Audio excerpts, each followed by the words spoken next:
Well, today's spotlight falls upon controversy, and it's not exactly a topic that I really enamored of talking about, but I felt like it was necessary. You know, you're familiar with the ongoing case at Ed Couch Elsa. Well, my goal today on the spotlight is not necessarily to adjudicate who's right or wrong, but really to talk about some of the more long-term issues involved. You know, what is the deeper meaning of the so-called scandal? Now, I'd like to do so by way of an anecdote. I want to tell you about 1992 or 3. It's been so long I can't remember. Myself and Buddy Green, the Valley Morning Star, were on probably the most absurd and worst football show in the history of TV called Valley Football Week. How ridiculous was it? Well, we used to show old game films and point with our hand on the screen. Look, watch this run.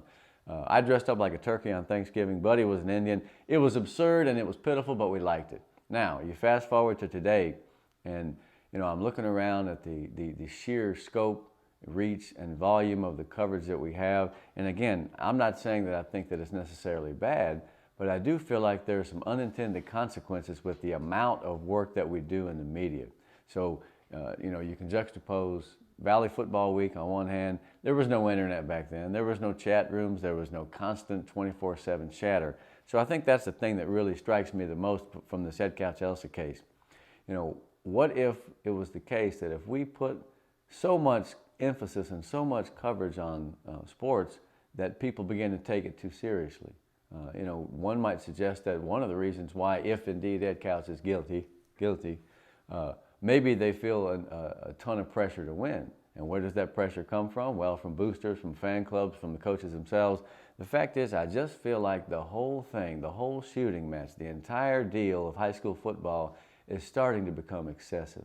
And again, you may say, well, wait a minute, friend, how are you saying that? Because you're the guy who's made it happen. And I agree. I am complicit to a great extent in what I call the over-coverage of high school football. But I think it's really more than that.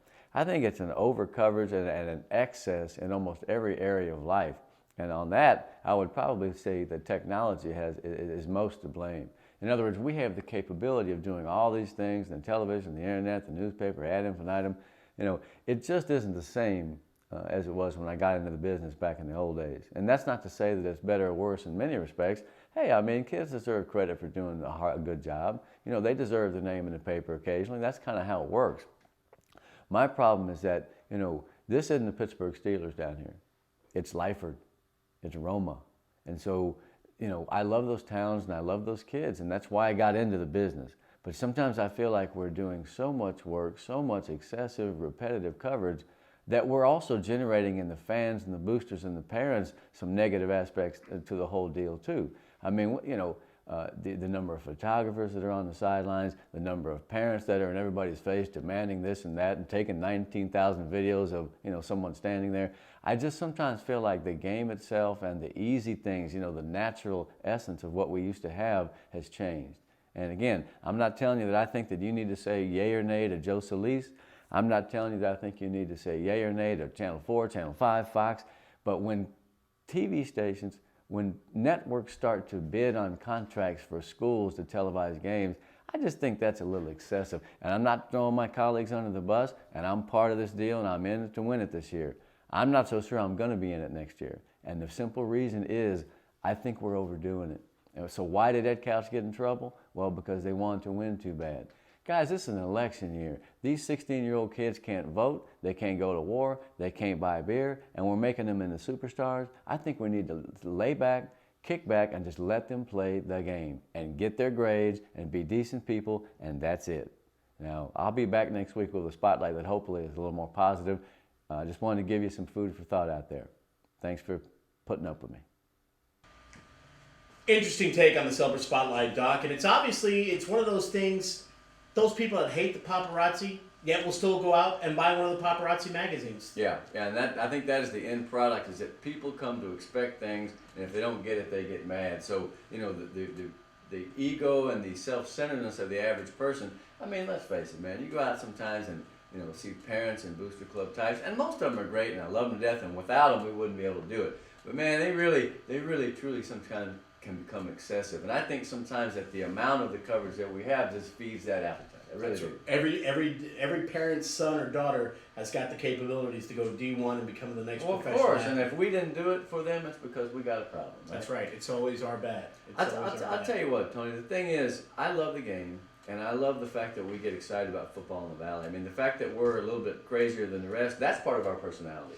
But we all need to take a step back and say, are we really, truly not exploiting the kids in the game? Are we doing it for the right reasons? And if so, then go for it. But if not, then it's not going to hurt us to step back and reevaluate some of the things that we do. I don't know about you, but I'm here to make millions. Yeah, well, I was about to say, can I have hundreds at least? Sure.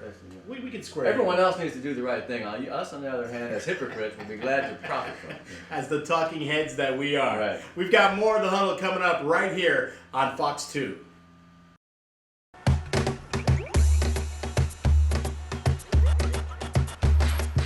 Let your imaginings soar with me to a magnanimously magnificent mashup deeply ingrained in our brain's pleasure center.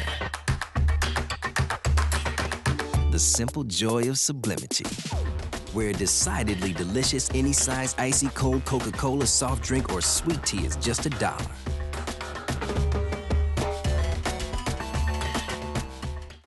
You know, I've been doing this 40 years. It's about people. It's not just about numbers, it's about people. When my boys came into business, one thing I told them was, if we don't earn the business, we don't deserve the business. You need to go out and earn the business. Do the best you can. Do everything with integrity. Do it the right way. And I know the only way to be successful is to please our customers. And you thought the good old days were gone forever? We're still here. Mott's Cash and Carry Building Materials. This is different. This is really different. Hi, we're the Mercedes Tigers cheerleaders, and you're watching The Huddle on Fox News and 956 Sports. Woo! Thanks to the Mercedes Tigers cheerleaders for bringing us back from the break. Always good to see the ladies supporting Breast Cancer Awareness Month. All right, this is important. We want to thank everybody. We've had over 5,000 likes on our Facebook page, facebook.com/956sports. 5,000 likes.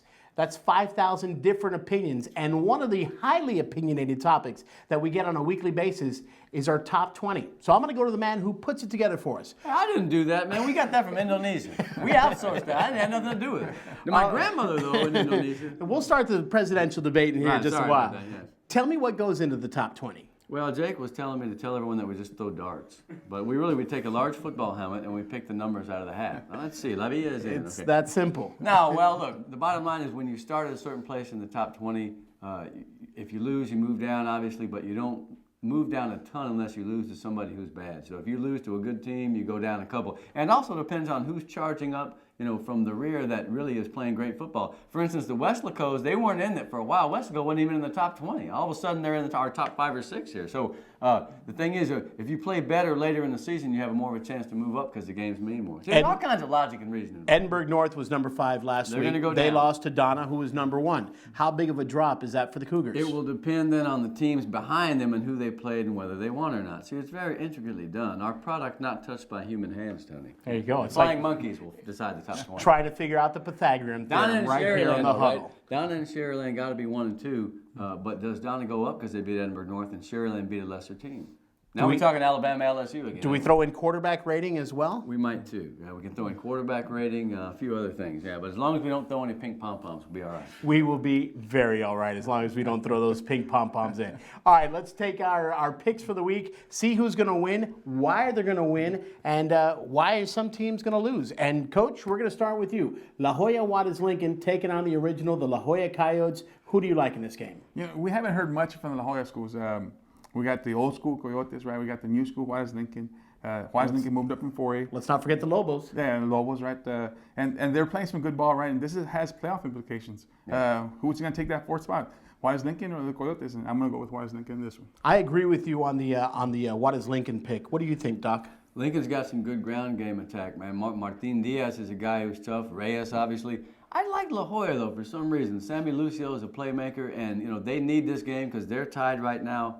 Lincoln's tied right now in that spot with Actually, no, it's La Jolla's tied in that spot with Economides. All three of those teams, Lincoln, La Jolla, Economides, have a chance to make the fourth playoff spot. We're starting to see separation. I'm going with Coyotes. We put you in charge of the top 20 with that mentality? What the hell I'm doing?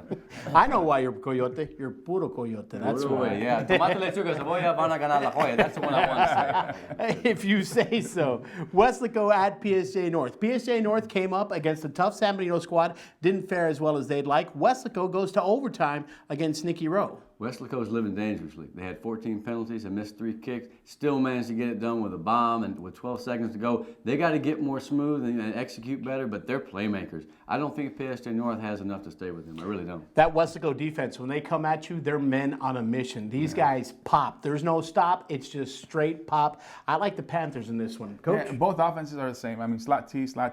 They're pretty similar, except that Weslaco does have a better defense, and they are tough on defense. I'm going to go with Weslaco on this one. All right, we all agree that the Weslaco Panthers will pick up this victory. San Benito takes on Weslaco East, the Wildcats. I like the Wildcats. I think San Benito's been playing up and down, haven't been seeing their full potential.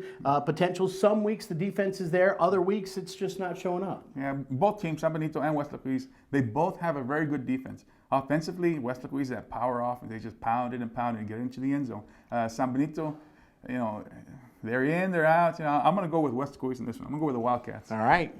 If San Benito wants to win that district, then they got to win this week, and they got to beat McAllen next week. This is the time for the Greyhounds. There's a couple of guys in that team that I feel haven't gotten enough publicity. I'm speaking of giving too much publicity, but Alan Bejaran is leading the league leading the team in tackles. He's a linebacker. The other kid is Jamel Garza. He's like a drop-in or a linebacker. They got a great team. East has a great team. It's a total toss-up, absolute total toss-up, which means I don't want to pick it.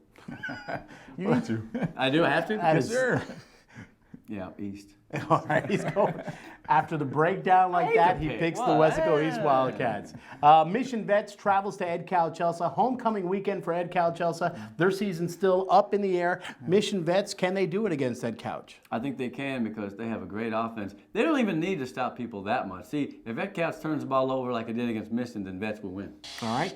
Ed Couch won't make the mistakes they did against Mission. I know it's homecoming. There's all these things going on with EE. That matters. Vets has a very good offense, but Ed Couch's defense is pretty strong. I mean, they're good. They held Weslaco to no points. All right. They played pretty good against North. They killed Alexander. I'm going to go with Ed Couch. And they only gave Mission like 190 yards, too. They scored a lot of those points off a turnover. Yeah, that's correct. Right? It's at the black hole, which to me is the biggest part because you're going to have the 12th man in effect. I'll go with Ed Couch Chelsea on this one. Port Isabel Progreso. Progreso struggled against La Villa last night. 28-20 was that final score. That wasn't bad. Port Isabel managed to do a pretty good job on Zapata. PI is coming around. They're looking good. Progreso is not a pushover anymore, though. They have good special teams. They got a good back. I really like the job Elvis is doing over there. I don't think they're going to win, but I bet you they're competitive. It ain't going to be a blowout, I don't think. The Ants got a little bite, but not enough. Yeah, they do. They really do. All right, I'll take the Tarpons as well. Yeah, I'll take Port Isabel. They're just too strong for Port Isabel. Aransas Pass at Santa Rosa. I like the Warriors. Santa Rosa, they're a valley team. Aransas Pass up north. Aransas Pass has lost to some tough teams. Right? They're pretty good. But I'm gonna be an RGV boy. I'm gonna go with Santa Rosa. 2 losses on the season for Aransas Pass, and both those teams are undefeated. That's right. Santa Rosa has got to get it together. So this is one of those weeks where you tell your kids, hey, it's now or never. This is district starting. We got to go. So let's do it. I think I'm going to pick them to win, too. I'm going to ride the coattails. We're all going to go Santa Rosa. All right, time for us to wrap up our picks, but thank you so much for joining us. Don't forget, log on and visit us at 956sports.com or at facebook.com/956sports. For the coach, for the doc, I'm Tony Folina. Have a great week, and we'll see you next week right here on Fox 2. Yeah, you got it right here. I'm going to come over here.